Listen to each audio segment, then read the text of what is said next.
In the news tonight, Israeli soldiers scuffle with European diplomats in the West Bank trying to deliver aid to a Palestinian community whose houses were demolished this week.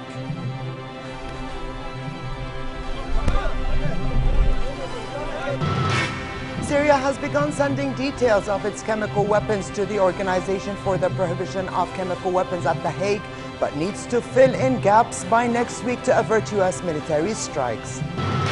And deadly blast strike a Sunni mosque in the Iraqi city of Samarra, killing at least 15 worshippers during Friday prayers. Good evening and welcome to a new edition of the news. Here are the details. In Khirbat al-Makhul in the West Bank, Israeli soldiers scuffled with European diplomats trying to deliver aid to a Palestinian community whose houses were demolished this week. The diplomats from France, Britain, Spain, Ireland, Australia and the European Union's political office were carrying emergency supplies to the community. Israeli soldiers had stopped the International Committee of the Red Cross delivering emergency aid on Tuesday. And on Wednesday, the committee staff managed to put up some tents, but the army forced them to take the shelters down. Here's a story. Today, the group of European diplomats showed up again at Khirbat al-Makhul, carrying more supplies, but as soon as they arrived, about a dozen Israeli army jeeps converged on them, and soldiers told them not to unload their truck. The Israeli soldiers manhandled the diplomats and seized their truck full of tents and emergency aid and pushed the French woman to the ground. Reporters on the scene said they saw soldiers throw sound grenades at the group and yank a French diplomat out of the truck before driving away with its contents. Marion Castaigne, seen here on the ground, said, "They dragged me out of the truck and forced me to the ground with no regard for my diplomatic immunity."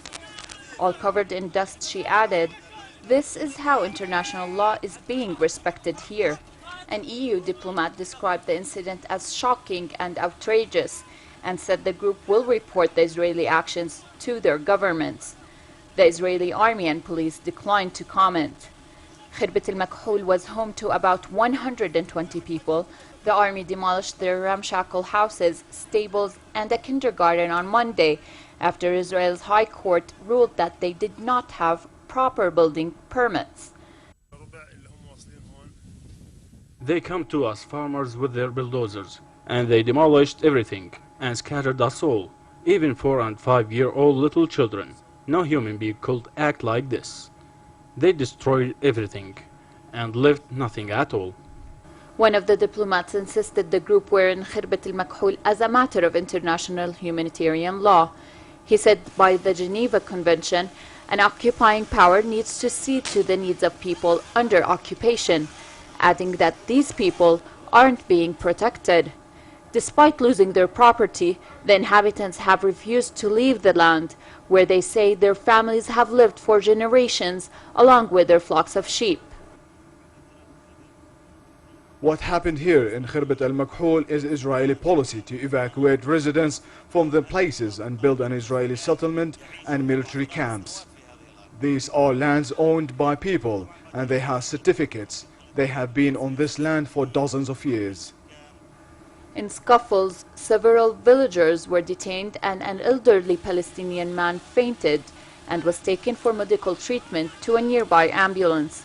The UN Office for the Coordination of Humanitarian Affairs said in a statement that Makhul was the third Bedouin community to be demolished by the Israelis in the West Bank and adjacent Jerusalem municipality since August. Zain Abu Sufa for the News at 10.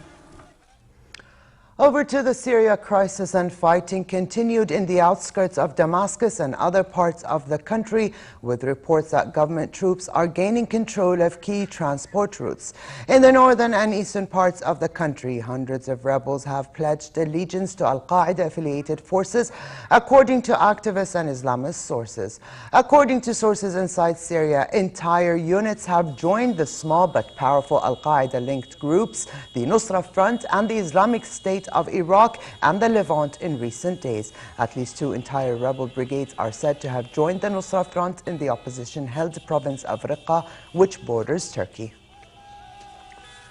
And on the diplomatic front, the Syrian government has given details of some of its chemical weapons to the Organization for the Prohibition of Chemical Weapons, OPCW, at The Hague. But Damascus still needs to fill in gaps by next week to launch a rapid disarmament operation that may avert U.S. airstrikes. A spokeswoman at the OPCW said the agency has received part of the verification from Syria, but that it expects more. The OPCW's 41-member Executive Council is due to meet early next week to review Syria's inventory and to agree on implementing the U.S.-Russian deal to eliminate the entire arsenal in 9 months.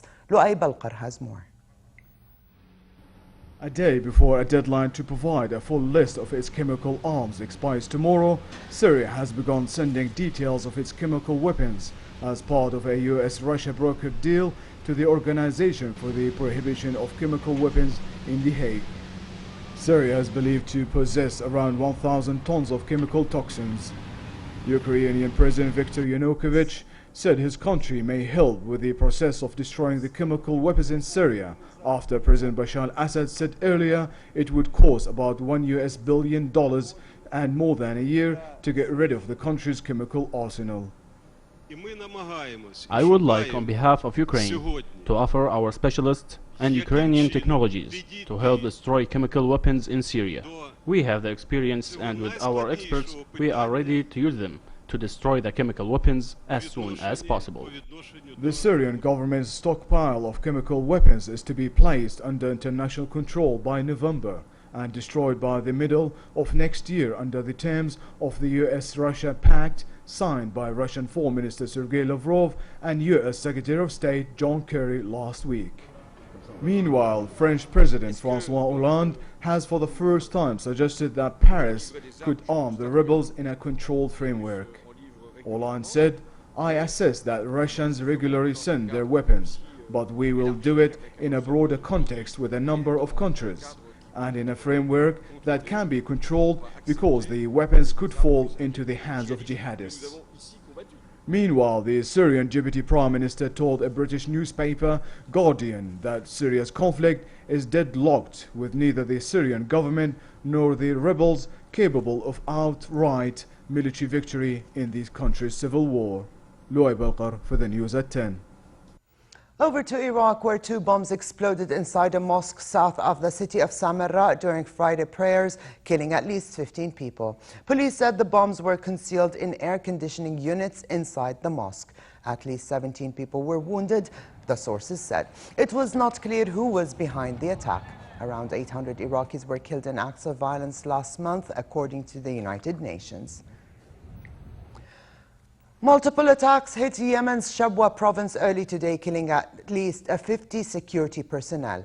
In an attack by gunmen on a police camp in Shabwa, 8 police officers were shot dead and around 30 people were killed in separate attacks in the province. Security officials said around 20 people were killed when 2 car bombs exploded at a military camp in Al-Nashama. Gunmen also killed around 10 soldiers at a military headquarters in the town of Mayfa. A security source said officials believe members of Al-Qaeda in the Arabian Peninsula were behind the bomb attack. And over to Iran's disputed nuclear activity. A White House spokesman said today the United States is ready to engage in talks on the basis of mutual respect with Iran about its disputed nuclear program, as long as Iran is willing to demonstrate that its program is for civilian purposes. The spokesman, Josh Earnest, said the U.S. will continue to have conversations with Iran, and over the course of those conversations, there will be an opportunity for the Iranians to demonstrate through actions the seriousness with which they are pursuing this endeavor. U.S. President Barack Obama and Iranian President Hassan Rouhani will both be in New York next week for a meeting of the UN General Assembly, and the White House has said that an encounter between the 2 men is possible. 2 days before general elections, German Chancellor Angela Merkel looks set to win a third 4-year term. But the makeup of a new coalition is keeping everyone guessing. According to an opinion poll released today, her center-right coalition and the combined leftist opposition are running neck and neck, increasing the likelihood of a Merkel-led right-left coalition government. Here's a story. Just days before she hopes to be re-elected Chancellor, Angela Merkel's certainly able to pull a crowd. At least her waxwork is. A new version of her wax figure was unveiled at Madame Tussauds in Berlin, as she looks on track last-minute attempt to win over more voters. Manfred Güllner is director of the Forza Market Research Institute. During the election campaign, the Grand Coalition has won support because many people want politics that is orientated towards the general consensus, and many want the SPD and the CDU to jointly deal with problems, despite the existing differences between the two political groups. Voter surveys used to be highly accurate, but they've become less reliable as turnout has fallen, differences between the parties have disappeared, and newcomers have arrived on the scene. One of those is the Eurosceptic party Alternative for Germany, which wants to force weaker southern countries out of the euro. Whoever she ends up working with, Merkel faces some big challenges in her third term. She's got to smooth the path of a costly and complex switch from nuclear to renewable energy that's worried German industry, and reform the economy in the face of an ageing population and low birth rate. And that's just at home. She also has to ensure the Eurozone crisis doesn't flare up again. Quite a checklist for any leader. Hundreds of people around the world queued up at Apple stores as the US tech giant launched 2 iPhone models simultaneously for the first time today. The iPhone 5C comes in 5 colors: blue, green, pink, yellow and white, and starts at $99 with a contract. The 5S begins at $199 with a contract and also comes in 3 colors: gray, silver and gold, and sports expected improvements in processor speed and improved camera, along with a fingerprint scanner that can unblock the phone with just a touch. Analysts think that Apple could sell up to 6.5 million iPhones during the weekend.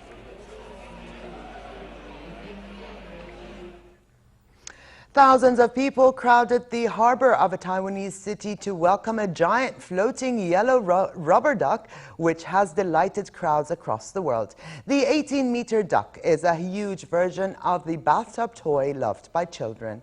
The duck was created by Dutch artist Florentine Hoffman, who has taken various versions around the world to spread a message of happiness. The inflatable rubber duck was manufactured in a factory in New Taipei City, where workers stitched together 840 meters of bright yellow material. The duck was set to be on display in Kaohsiung Harbor, and it was displayed in 12 cities around the world since 2007, including London, Sydney, Osaka, and Auckland.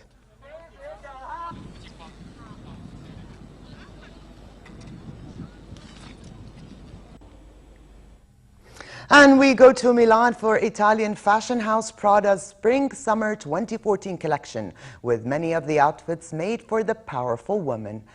Printed on some of the items in designer Miuccia Prada's new collection are faces of women chosen by Latin American artists. The models' bright outfits stood out against the dark background as they wore coats and knee-length dresses combined with long-leg warmer-type socks. Prada's color palette included khaki, red, yellow, orange, and black. And as Prada is known for its bags, this new collection featured several designs, including totes and bags with embellished detailing.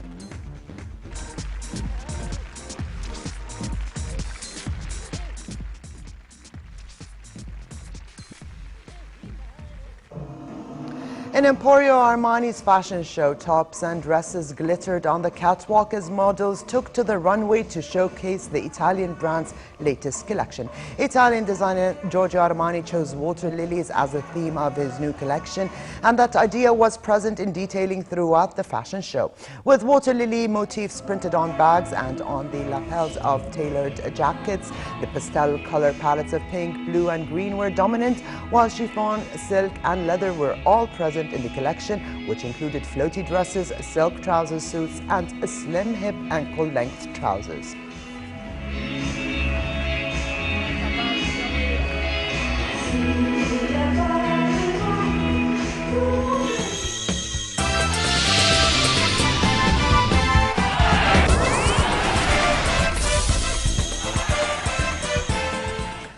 Title holders Paris Saint-Germain and Monaco are both preparing for the highly anticipated Ligue 1 encounter on Sunday.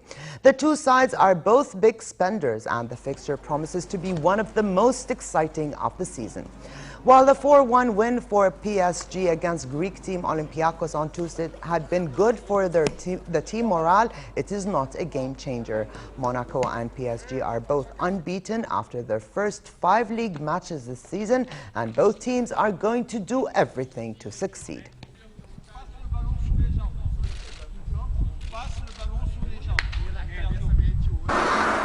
UEFA President Michel Platini said UEFA members agreed in principle to a Winter World Cup in 2022 at their executive meeting in Dubrovnik, Croatia. He added that now the ball was in the court of President of FIFA, Sepp Blatter. The World Cup in question is Qatar 2022, with concerns about the climate in the tournament's usual June-July slot, as temperatures often rise above 40 degrees Celsius. Platini has publicly backed a Winter World Cup, but did admit he did not have many answers as to how it might work, saying this was FIFA's problem and not a UEFA issue. And finally, for a quick look at the weather, it continues to be slightly chilly tonight in the hilly areas, while pleasantly cool in other regions. A drop in temperature is expected tomorrow, with partly cloudy skies and a chance for scattered showers. Winds will be northwesterly moderate to brisk, stirring dust, especially in the Badia. In the Gulf of Aqaba, it will be relatively hot tomorrow, with northerly moderate to brisk winds and calm seas. Now, a look at temperatures forecast for tonight and tomorrow.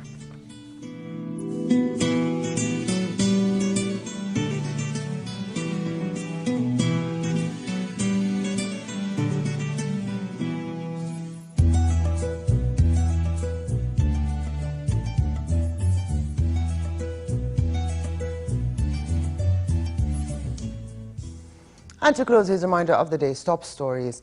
Israeli soldiers scuffle with European diplomats in the West Bank, trying to deliver aid to a Palestinian community whose houses were demolished this week.